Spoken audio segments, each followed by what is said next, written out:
Okay, we're going to start with, I'm going to tell you a little bit about how comic books evolved from the beginning of the comic books in the 1900s right up until the 1970s.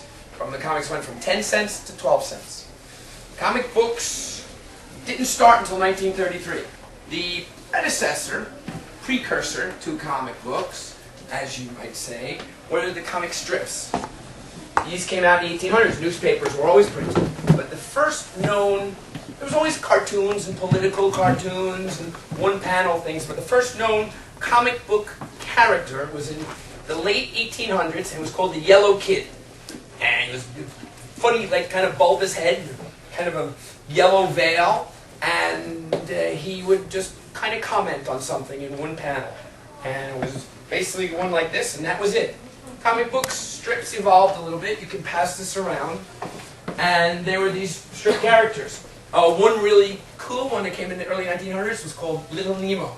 Little Nemo in Slumberland.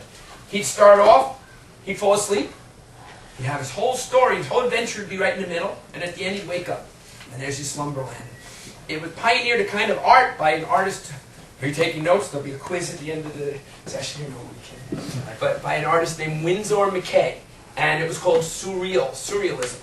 And in the comics, and they'd expand the panels, and it would take you to the edge of your imagination, and everything would be bigger than life, smaller than life, almost like Alice in Wonderland, you know, going up and down, all the different things. So anyhow, the comics came along. In 1933, you had your first comic book. And what they did is they took the comic strips, they combined them, and they put them into a book, a comic book. This that I'm going to show you is not the first comic book, but it's one of the first comics. It's Walt Disney Comics. Yes, sir. Do you know the name of the first? Yes. It was called Comics on Parade. Comics on Parade, it was 1933. Do you know who the illustrator was? It wasn't an illustrator. It was, again, kind of like this. It was a amalgam of characters, but they weren't superheroes. This is the superheroes. And it was Blondie, and it was Tarzan, and it was Mutt and Jeff, and all these comic strip characters from the period of the 1920s and 30s.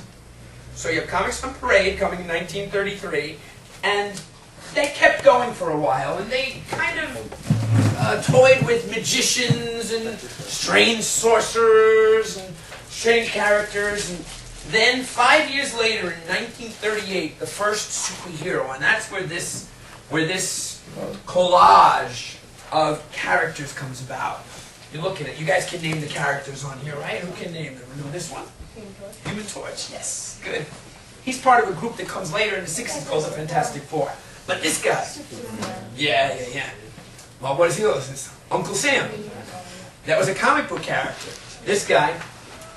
This is interesting. He was as popular as Superman was in the 1940s. It's called Captain Marvel.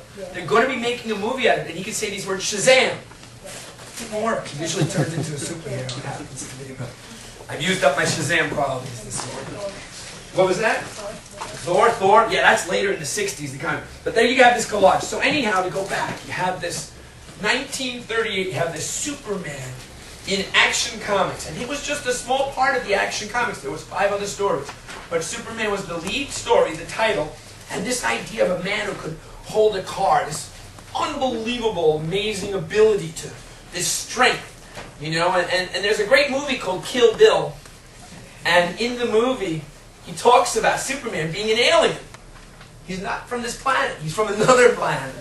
You can get into the politics of it and all that other stuff later, but it's kind of interesting. So Superman, and they kind of lend that whole theory of him from the whole idea of coming from Krypton and coming from another planet. It kind of evolves. Superman couldn't fly at first. He could only leap. Not until the 7th issue, a year later, was he able to fly. He just took off. For no other particular reason, they made it. An artist can do that. Yes, sir? Who's the publisher of this, or when was it? Great question, which is interesting because you have 2 comic companies evolving in this period. You have the DC company, which stood for Donnelly Comics.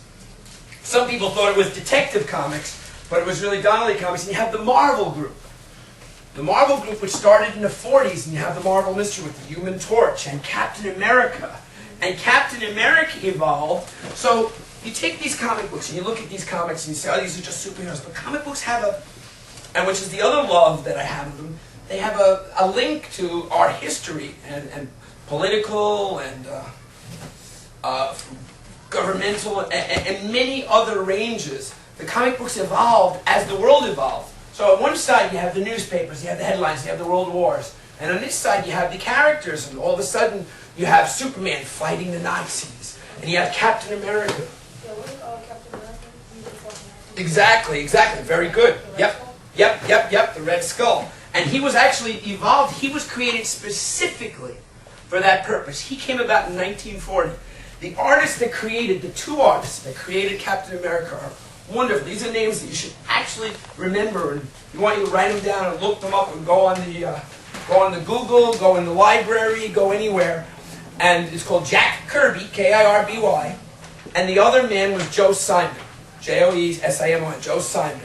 And Simon and Kirby, they became a team that's renowned. Even now, I love their art. I didn't bring an example of it with me, but they did these unbelievable centerfolds in the comics. You'd open them up and there's giant war with splash. And you'd have the war in this scene, and all the way down at the bottom you'd have, somebody strangling somebody's neck down here, the bad guys. But this Captain America was a sensation from the first issue. This man, Jack Kirby, has since passed away. He ended up creating almost all of these other comic characters from the 60s. The Thor, the Hulk, Iron Man, the Fantastic Four. Jack Kirby was amazing. But Joe Simon, his partner, is still alive. He's 96 years old. I've met with him. I've been in his house. I've done signings with him. He's a wonderful man, and he's still getting royalties on the Captain America that he created. So, Captain America was created, and you had the Batman. After Superman, Batman came about, and the DC comic book. The DC comic company created that. The Marvel company started to create the Captain America and the Human Torch. So you have them, everybody's fighting Marvel, DC, everybody's fighting the bad guys, goes and things evolve and the war ends, and comics kind of fall out of vogue a little bit. The superhero, not comic books, but the superhero falls out of vogue. Still 10 cents for a dime. There's a book, a great book, it's called All in Color for a Dime. It's a great phrase, and that's what you would get, for 10 cents. Best deal you can get. Even when they went up to 12 cents later, still a good deal. So if anybody had saved these comics or bought these, I bought comics from collections from people. I'd travel into their houses and into their basements, and I'd go in, guys that were 10 or 20 years old in the 30s and 40s who saved these comics. I've spent hundreds of thousands of dollars, and literally up to, I never spent $1 million, but I spent $500,000, and I want to get to that $1 million collection someday. And these guys have gotten rich on the stuff that they saved. That people said, junk, throw out, your mother, the stories I've heard, my mother threw out my comics, they'd be worth a fortune, I'd be a millionaire. Well, it's kind of true. They first sold this comic book that I showed you, the Action #1, just sold for $1 million. A friend of mine, who was my partner at one time, whom I kind of mentored and am proud of, just sold this comic book for $1 million. So, I'm hoping I find the $1 million collection later on. But anyhow, so we have this evolving, and so the comic characters, comic superheroes kind of fall out of vogue. So you have these girl comics and Archie comic books and the humor comic books and things like that. But to go back to the girl comics, there were some great superhero women. The Wonder Woman is awesome.